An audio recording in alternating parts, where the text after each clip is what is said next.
कि जिस तरह व्यक्ति अपने को संपन्न बनाने के लिए धन का निवेश करता है, उसी तरह व्यक्ति को अपने को संपन्न बनाने के लिए व्यक्ति का निवेश करना चाहिए।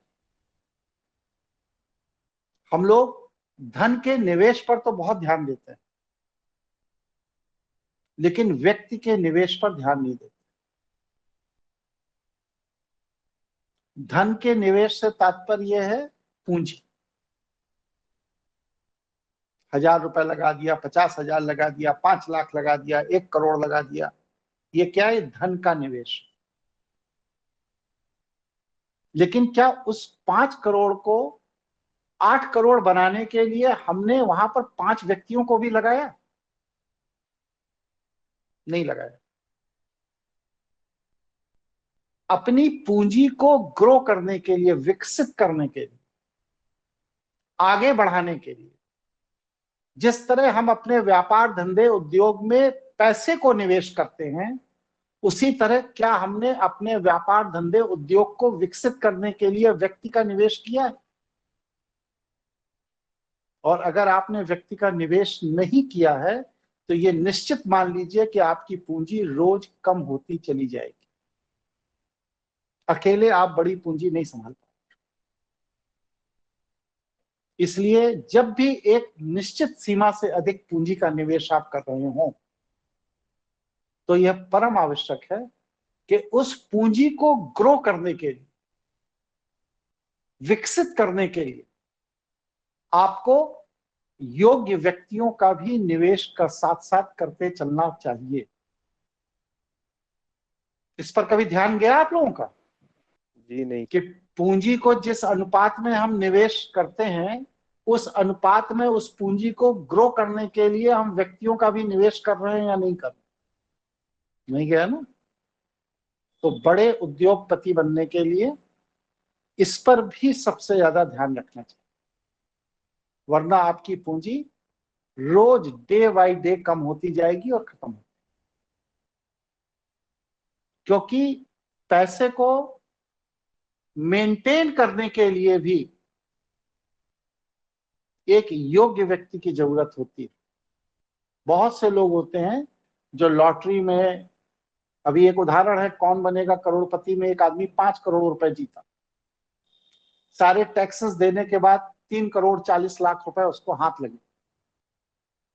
और आपको ये सुनकर ताज्जुब होगा कि 1.5 साल बाद वो फिर दूध की डेयरी खोल करके भैंस रख के दूध दो के गली गली बेचने में। 3.5 करोड़ रुपए के निवेश को वो व्यक्ति चला ही नहीं पाया, क्योंकि उसमें वह योग्यता नहीं थी, वह क्षमता नहीं थी। बहुत से लोगों को देखिए जो डेवलप्ड एरिया है, जहां पे डेवलपमेंट हो रहा है, गुड़गांव में चले जाइए, नोएडा में चले जाइए, या और इस तरह पलवल अलवल का जो क्षेत्र है दिल्ली के आसपास का, वहां चले जाइए, लखनऊ में आ जाइए। किसी का मकान, किसी की जमीन, किसी की एग्रीकल्चर लैंड गवर्नमेंट ने एक्वायर की और उसको एक मुश्त रकम दे दी, 1 करोड़, 2 करोड़, 5 करोड़, 10 करोड़। और 5 साल बाद वो आदमी सब्जी मंडी में सब्जी बेचता नजर आता है। 5 साल में 5 करोड़ रुपए नष्ट कर देता। गाड़ी खरीद लेगा, महंगे से महंगा लैपटॉप खरीद लेगा, मोबाइल खरीद लेगा, दिखावे में इधर उधर घूमेगा, हवाई जहाज से यात्रा करेगा, विदेश चला जाएगा, दारू पी लेगा, जुआ खेल लेगा, और 5 साल में सब पैसा नष्ट करके और फिर बैठ करके सब्जी मंडी में आलू बेचना शुरू कर देगा। ऐसे लोग जीवन में मिले हैं आप लोगों को कि नहीं मिले? मिले हैं गुरुजी, मिले हैं। तो ये क्या है? पैसा आपके पास आता है, लेकिन आपको पैसे को मेंटेन करने की समझ नहीं, इसलिए थोड़े समय तक वह पैसा आपके ही हाथों से रहकर नष्ट हो जाता है। पैसे के निवेश से ज्यादा जरूरी है ऐसे योग्य व्यक्ति की आवश्यकता है आपके टीम के अंदर, जो उस निवेश किए गए धन की रक्षा कर सके और उसे बढ़ा सके। अगर आप में समझ नहीं है तो और अगर आपने ऐसे योग्य व्यक्ति के अभाव में कितनी भी बड़ी पूंजी लगा दी तो वह पूंजी नष्ट ही होगी। यह पूंजी का मूल स्वभाव है,